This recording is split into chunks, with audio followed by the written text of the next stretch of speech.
Are just days away, aren't we, from this year's series of I'm a Celebrity. We have, of course, 2 alumni on the panel here, Sue and Frankie.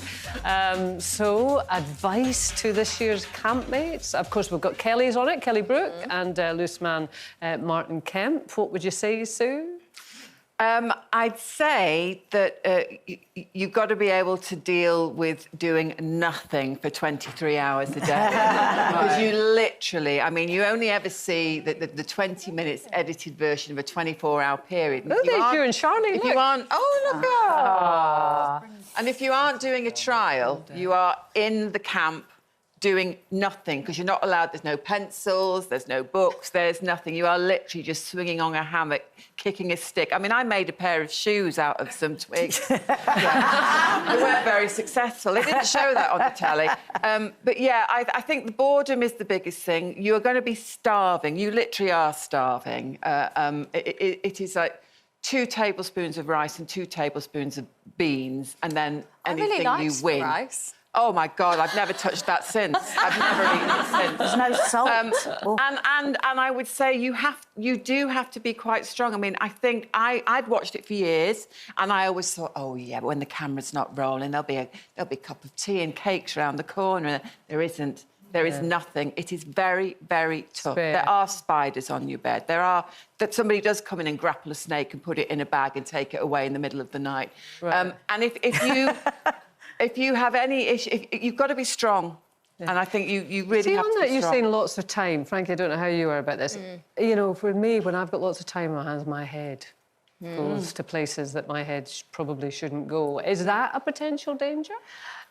It is. It's hard, that bit. And I think what people forget when you're watching it is we've already been on our own for quite a while before we go in. So I think when people watch it, they're like, well, she's a bit emotional on the first day. And you're like, oh, I've not seen anyone for 2 weeks before you go in or whatever, you know. What do you mean, no one? Isolated in a house on your own. For 2 weeks? You arrive... Well, mine was 2 weeks because of COVID, by Yeah, mine was 2 weeks as well. Oh, I didn't but you know arrive that. in Australia, someone collects you, they bundle you into a car, they take you to a house, literally, take you to a house, open your suitcase, say, give you your passport and, you know, take everything away from you. So, yeah, you are there for 2 weeks. But you loved every minute. I was just about to say, it is one of those things, like everything that we end up doing, like all the TV shows where you do this, where you're put with people who you would never get to meet, and that was not a good moment. I can't turn that into a positive. But, like, you get to meet people that you would never necessarily make friends with, and you find things out about each other and these stories, because you are emotional and you are kind of like opened up in there, and you have these conversations with people that you would never have. And that's what I think we love about watching it is, yes, you love watching them do all these squeamish things, but it's so nice to watch these relationships and these friendships form. That's my favourite bit. You're building a community. And that's what's nice. And because you are bored, you do these ridiculous things and sing these songs. And, like, I learned how to pretend dive from Matty, who's a diver. There wasn't a swimming pool or a diving board, but I thought I could come out of there and do it. Well, you have to do that for us in the break. OK. It's that vulnerability thing as well, isn't it? I'm thinking of Barry McGuigan last year, who was opening up about the loss of his daughter. And one of the celebrities that's entering the jungle this year is Jack Osbourne. And last night, for the first video episode of their podcast in over a year, and just a few months since his dad Ozzy died, Sharon, Kelly and Jack have all opened up about dealing with their grief. I hate going to bed at night. Yeah. I totally understand that. I said I totally understand that. I hate going into a room empty. Yeah. I mean, I slept with you for the first 2 months so that you weren't on your own. But then I felt like you needed some space. I have found alone time has been helpful. Yeah, it's that period, isn't it? Once the dust has settled, so I think some people call it the grief after the grief, don't they, Nadia? Yeah, I think that's the really hard thing, because at the beginning, when you're sort of firefighting and everybody's like focused on, and you've got stuff that you've got to organise, that's, I would say, in my experience, that was the easy part of grief.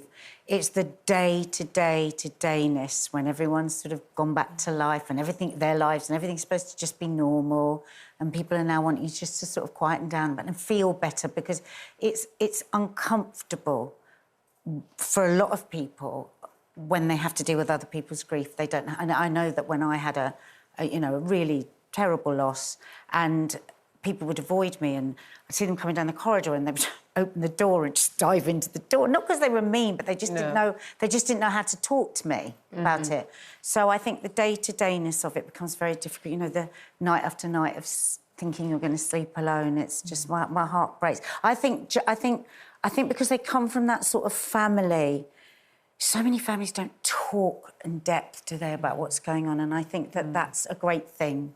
And I think if you know somebody, if you've got a loved one that's lost somebody, carry on the conversation beyond the first few weeks after the funeral and stuff. And it's different for everyone, isn't it? Because you see Sharon there, that she struggles going to bed and that her daughter slept for 2 months. But then Jack just said, I found the alone time really helpful. So it's not Everyone's one size fits all. Yeah. I mean, Jack's going into the jungle now, and it's like, you know, that might be quite cathartic for him to go to a completely different environment. I mean, he's going to be with a group of people. That's the other thing. It's like he might have to find his moments to take himself away. But yeah, I remember when my dad died, and we were worried about my mum obviously being in the house on her own, because we lived there since I was 10, you know.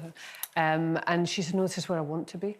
You know, because this is where my memories are, you know, this is, you know, a happy life that, you know, she shared with my dad. So, I mean, I'm sure when she went to her bed on her own, it was really difficult, but she wanted to be in that house, and that was her... Gloria said that the other day, beautifully, didn't she? I don't know if you want to say she said that, the same. She said, I want to be here. It's where all my memories are. It is different for everyone. My mum was similar. I asked her to come, and she says, no, I just want to be where your dad was. But, I mean, it does hit you in different ways. The biggest thing for me, when my father died, I remember when he was in intensive care, and we had... I put a radio by his head. It was Classic FM.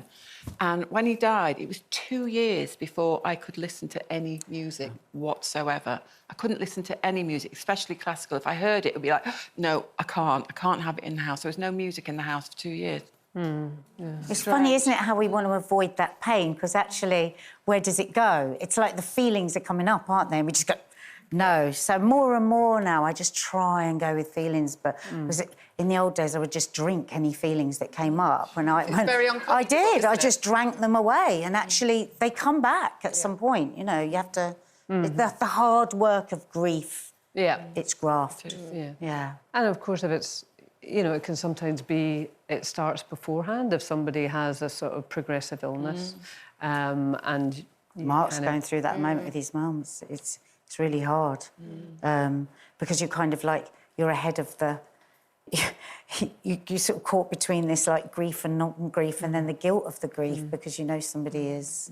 Well, I mean, Frankie, I'm landing this show on television, but I got to a certain stage in my life that I hadn't had grief yet. Yeah. And then, boy, it hit me pretty quick. Where are you? Have you had? No, that grief? I have, and I find it really difficult. I think because the first person I ever lost was my nan. And she was, like, the closest person to me when I was younger, and I felt like she was someone who really understood me.